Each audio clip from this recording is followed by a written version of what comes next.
Representative Dan Griffey in studio. Good morning, sir. Good morning. How are you doing? In a few moments, if you have a question or comment for Representative Griffey, you can call into the listener line at 360-426-1030. First things first, some good numbers coming out of the revenue forecast. Some $800 million or so they found over the next couple years. Yeah, actually 347 some odd million left in the biennium. That's almost over. Wow. Yeah, it's really good news, and it just goes to show you that our economy is doing really well.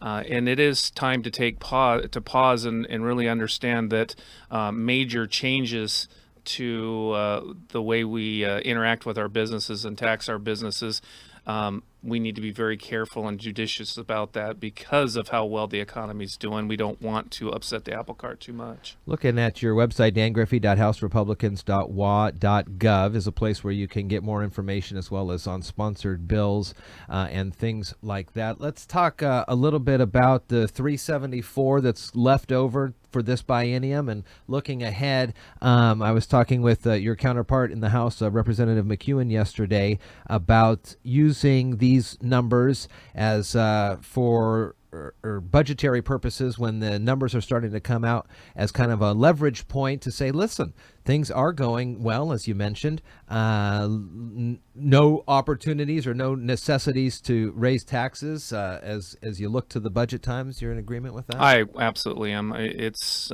we should say thank you for working so hard, Washingtonians, and we're not going to put more burden on all of you. I mean, there are times to talk about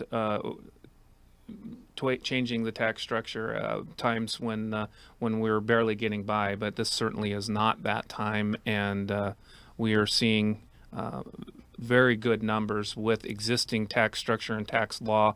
I think we should resist at all costs the temptation to raise taxes. Where are we at in the industries that just where are we getting all this extra money come from? Maybe you had a chance to look deeply in the numbers, but what are you hearing? Well, our business occupation tax revenue is going off the charts.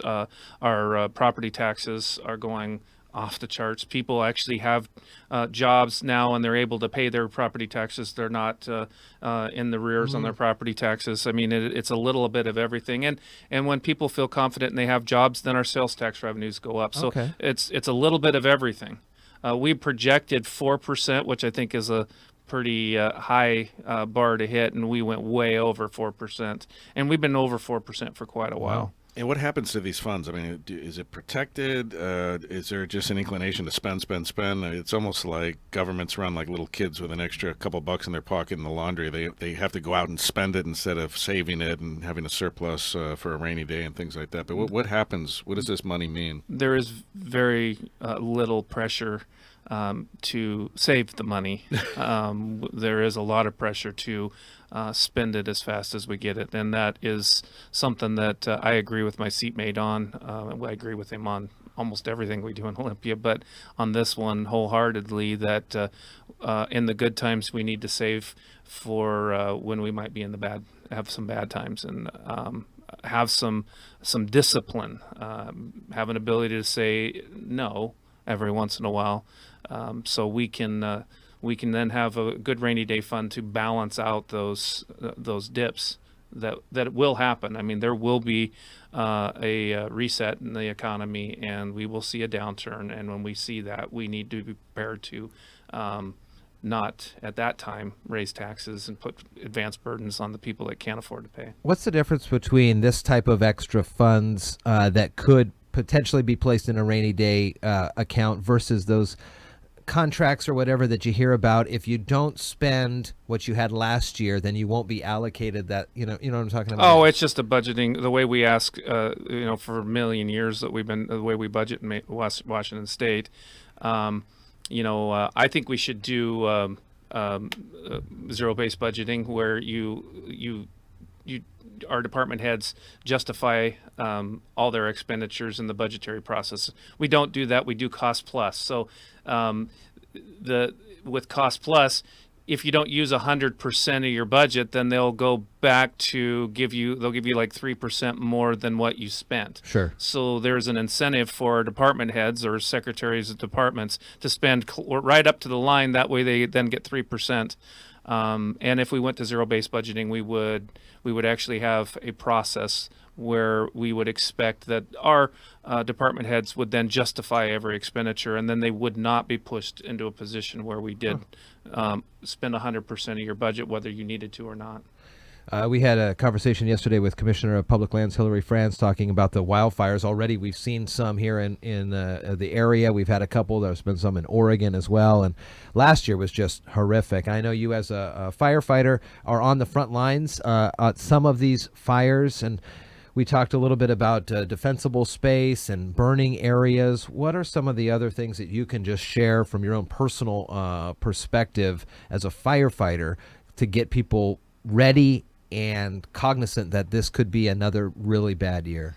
Well, just be smart. When you're burning outside, if it's a very hot day and the wind is blowing, maybe you shouldn't burn. Sure. Understand that wind-driven fires are the toughest fires for us, but it's the rapid rate of fire spread because of all of the oxygen that fuels those fires. So just be smart about how you do it. Understand that when we have inversion layers, when it's really hot, and we have what's called an inversion layer, it holds all that smoke in. So be kind to your neighbor. If it looks like the smoke's not going anywhere, maybe today's not a good day to burn. So if you're smart, you can continue to do the things that you do. I mean, chipping is a good option. It mulches and that sort of thing. So, you can rent a chipper or communities. We encourage communities to look to DNR, and the commissioner talked about going to their website. Well, they have whole programs where they will help you and your community grow as a fire-wise and a fire-safe community. Oh, that's so great. that's a very good idea. I really do support that program in that DNR offers, and they will help you do a cruise of your community and help you understand what the defensible spaces would look like. There's packets that you can fill out if you're a community leader in your community.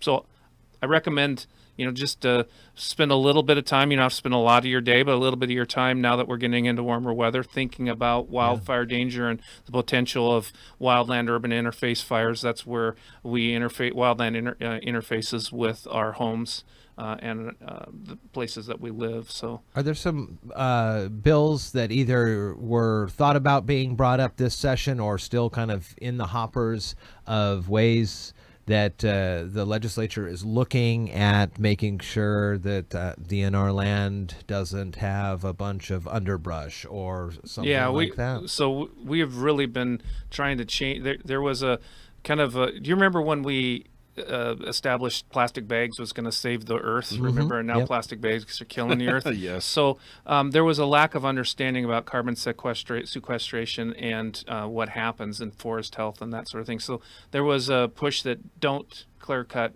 Clear cuts are terrible. And then we invented the small pockets of clear cut with then pathways then for wildlife.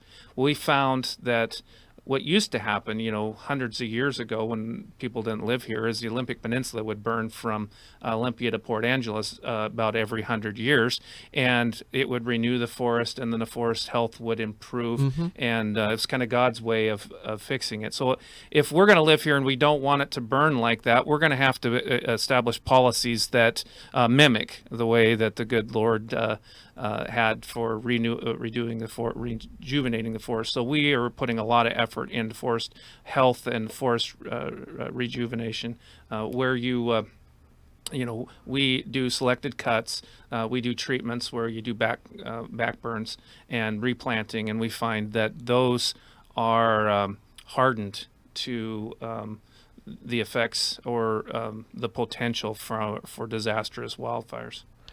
35th District Dan, Representative Dan Griffey, we will check in continually with you here. We're about a little less than halfway to go. End of April is what we're looking like. We're hearing Senate bills now, so the end is near. The end is near. Thank you so much. Good to talk with you. We'll check back in later.